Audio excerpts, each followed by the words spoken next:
One point, the difference between a season defining road win and another gut punch of a loss for the Indiana Fever came down to a single point. After a frantic final play, a 81-80 loss to the Dallas Wings has the entire fan base looking for answers, and a lot of the heat is landing directly in the lap of head coach Stephanie White. And as if on the court drama wasn't enough, a new report might have finally given us a clue about the one question that matters more than any other: when is Caitlin Clark coming back? And the timeline is still murky, but the details are everything. And today we're breaking down the controversial late game coaching that fans seeing that has fans seeing red. And then we're digging into what the latest updates on Caitlin Clark's injury really mean for a team whose playoff life is hanging by a thread. And you're not going to want to miss this. So let's get real about this 81-80 loss, right? So to the Dallas Wings. It hurts because this game was a winnable, a diamond in the rough this team desperately needed to grab. And for much of the night, the Fever were fighting uphill, even clawing back from a big deficit to put themselves in a position to win. But numbers don't lie, and one number is screaming from the box score: 18. The Fever turned the ball over 18 times, right? So, with that being said, leading to an absolutely brutal 27 points for Dallas. And if you think about that, in a 1 point game, the Fever essentially started the race 20 yards behind the starting line, and you simply cannot gift an opponent that kind of advantage and expect to win. And now turnovers are a team problem, but when your star quarterback is on the sidelines, every position is magnified. And the pressure was visible in those final chaotic moments. This wasn't a blowout. This was a slow, painful bleed out where the team's heart was let down by its execution. And let's add the crucial context here. The roster is being held together with tape.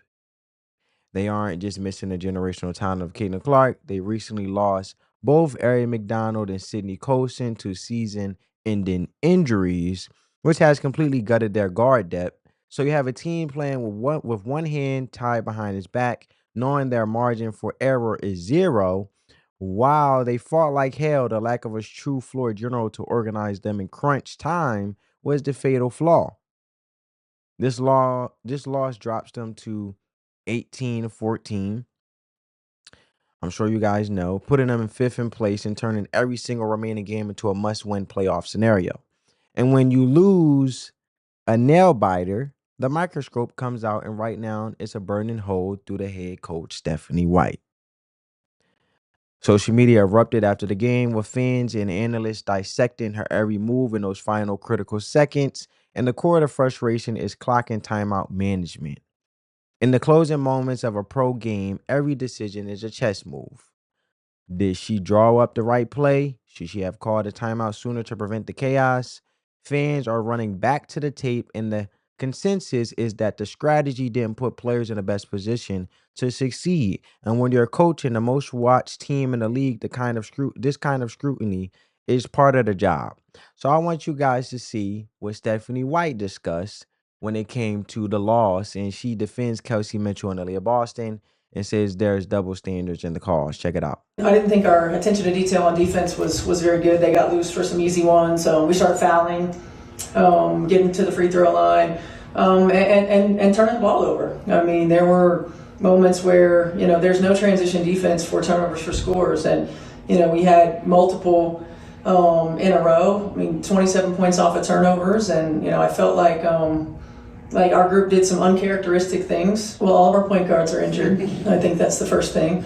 And again, it's one of those things. Dallas turned up the pressure. I mean, defensively, they made it a little bit more difficult for us to bring down the ball and initiate offense, and became a little bit more disruptive. And we're working Odyssey into what we do, but still, it's tough because point guards are the ones who get you organized. And there were times where we weren't organized. There were times where we were over dribbling, got away from, our off-ball actions and went straight to trying to go one-on-one. It was a physical game. I think there's a double standard in how people get their calls. I think Kelsey Mitchell, number one, is held or chucked on every freaking possession and never gets a call off the ball. I think Aaliyah Boston is the worst officiated post player in the league. She never gets a call. And there's a double standard there, certainly. But again, if it's going to be physical and you're gonna allow us to be physical, then allow both teams to be physical. If you're going to call the holds and you're going to call the chucks, and you're going to then call it both ways. So I mean, I think that we've been pretty consistent in what we're asking for, and I didn't feel like it was consistent, especially for those two. I think you could call a foul every time down the floor for those two. All right. So for her part, Stephanie White did what most coaches do. She defended her players. She highlighted the immense pressure on Kelsey Mitchell and Aaliyah Boston, who are carrying a weight they were never meant to carry alone. But then she pivoted, and this is where it gets complicated. She brought up the officiating, suggesting there's a different rule book for her players, especially for the beating Leah Boston takes in the paint. But here's the tightrope walk. Every coach in history has complained about the refs, but bringing it up after your team just handed the opponent 27 points off of 18 turnovers can feel like a deflection. I don't hear no accountability whatsoever when it comes to Stephanie White speaking about regards what she was supposed to be doing to be effective and more efficient when it comes to being the coach leading this team and you know crossing her X's and O's or being on her P's and Q's.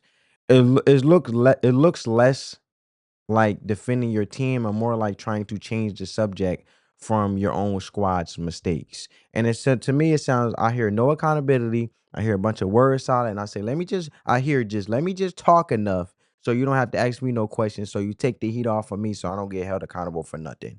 And that's the impossible position Stephanie White is in because it's not, she's trying to be a shield for her players while taking heavy fire for the results. So, of course, you can't have an honest conversation about the Fever's struggle without talking about the Caitlin Clark shaped hole in the universe, right? And it brings me to this article when it says ESPN broadcast notes potential Caitlin Clark Fever return timeline. ESPN's Ryan Rucco shared interesting comments about when Indiana Fever star Caitlin Clark could be returning from injury. Another Indiana Fever game has come and gone without star guard Caitlin Clark on the court as she missed her 11th straight game, 12 straight if you include the 2025 WNBA All-Star game, which took place on her home court against the Dallas Wings on August 12th. If there was any questions about how badly the Fever needed Clark, back running their offense, Tuesday's loss served as an indisputable proof. Not only Clark is an extraordinary playmaker for her teammates, but Indiana's have lost both Ari McDonald and Sydney Colson to season-ending injuries only exacerbates the Fever's need for a healthy point guard. And the Fever's coaching and training staff haven't offered any clear updates about when number 22 will be returning on the court. The general belief is that she's likely to make her comeback at some point in August, but that doesn't narrow it down all that much, at least in the eyes of fans who have been clamoring for her recovery. So ESPN's comments on Caitlin Clark injury recovery timeline. So Indiana's August 12th game against Dallas was broadcast on ESPN, and at one point in the show, play-by-play man Ryan Rucco shared an interesting message about number 22's return timeline. And it says, on quotes, Indiana will play Washington on Friday at home and at Connecticut, who has the worst record in the league, on Sunday. Then they have a week off before playing Minnesota twice home against Seattle. And you see the way their schedule finished up there. Their final regular season game will have live on air September 9th, Rucco said.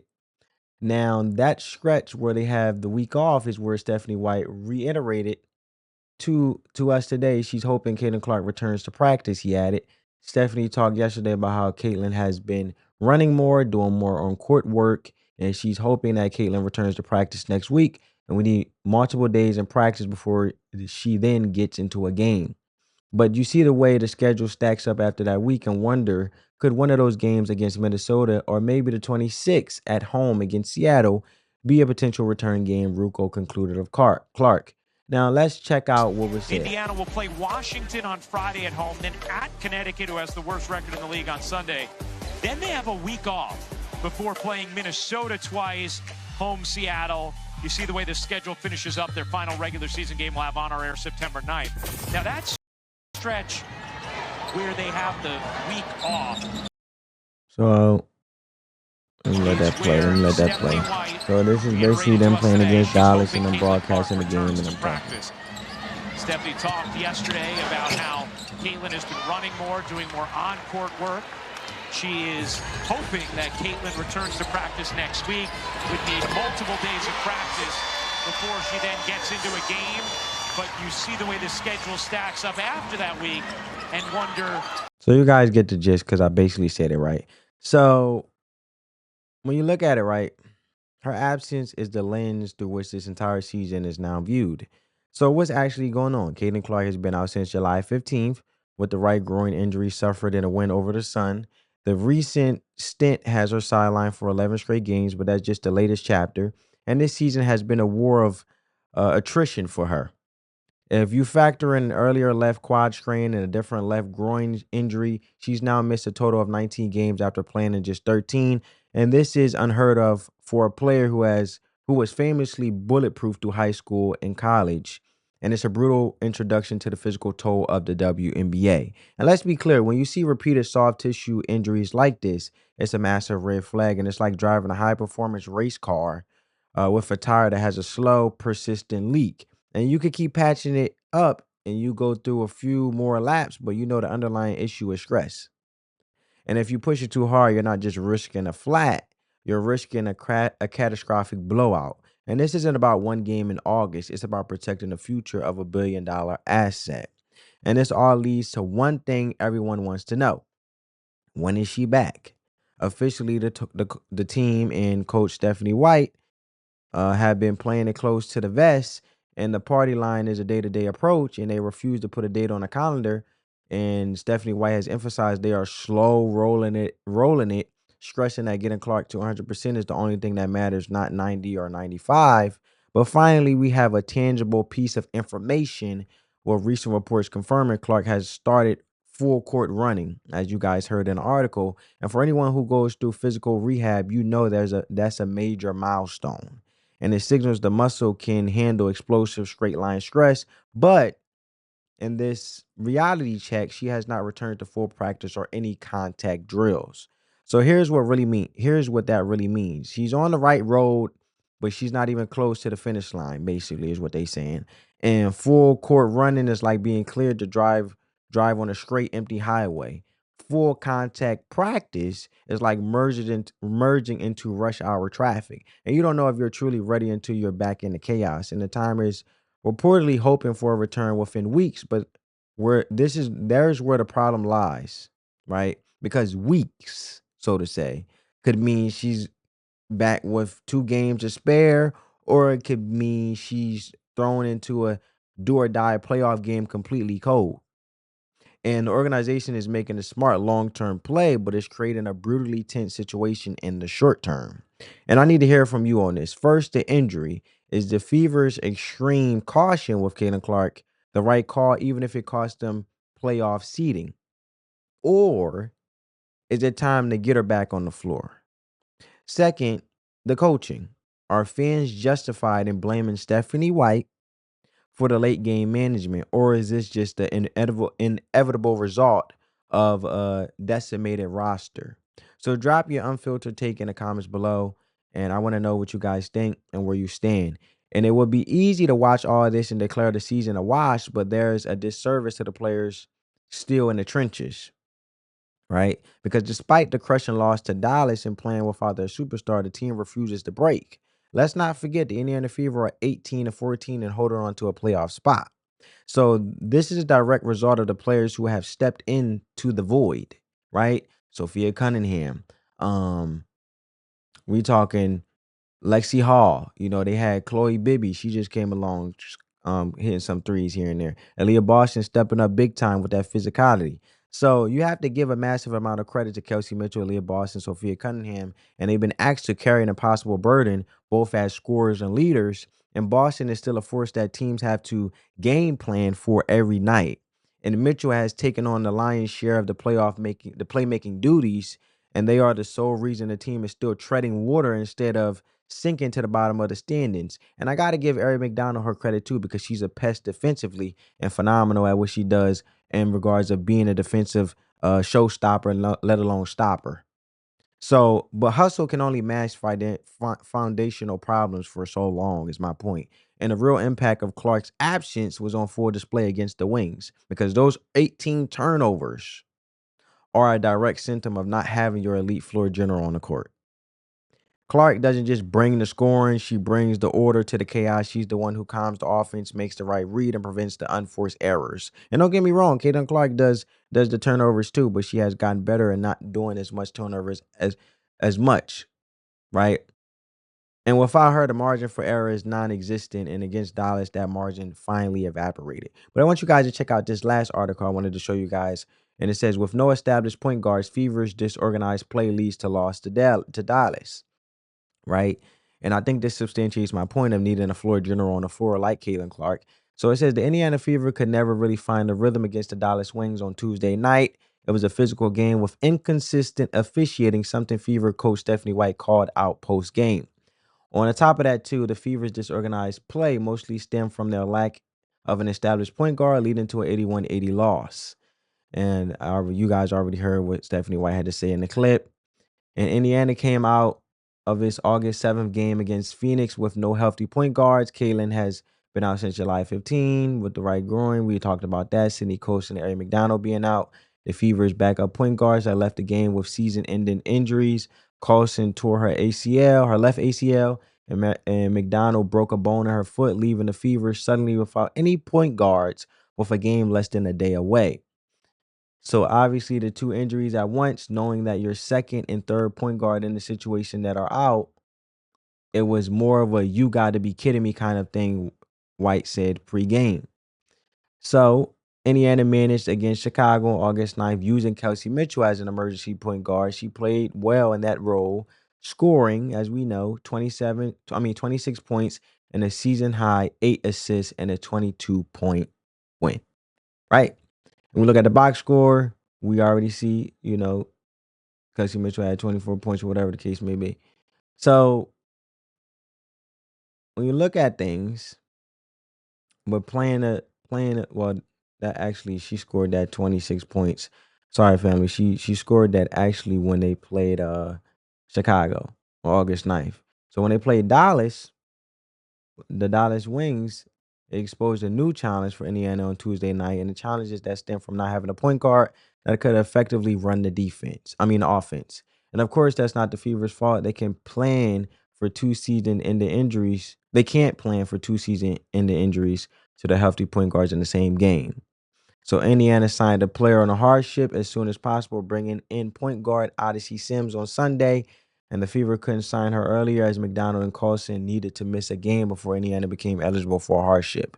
And we all know how difficult and all those red tape when it comes to these hardship contracts. And remember, when Ari McDonald came in on a hardship contract, she was literally studying plays on a plane and then literally had to go into the game like the following day. And she was very effective being that defensive threat. But can Odyssey Sims do the same thing that Ari McDonald did, possibly sinking in rhythm and bringing his team to be more organized back together so easily and so quickly and effectively? So here's the bottom line. The Indiana Fever are standing on a knife's edge. They are reeling from 1 point loss that intensified the spotlight on the coaching staff and exposed just how thin their margin for error truly is.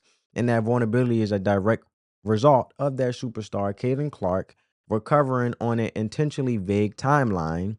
And while the news that she's running is positive, the week's estimate for her return hangs like a dark cloud over their postseason ambitions. This is the ultimate test of the team's identity, and the remaining players have scratched and clawed to keep this season alive. But the ultimate question remains: Can they hang on long enough for their superstar to return and lead a legitimate playoff charge? Every game, every possession is now magnified, and the pressure is on. And the entire basketball world is watching to see if the Fever can hold it all together. And that's all I got for you guys today. The story is developing by the hour, so make sure you subscribe with your post notifications turned on. Thanks for watching. I'll catch you in the next one. Peace.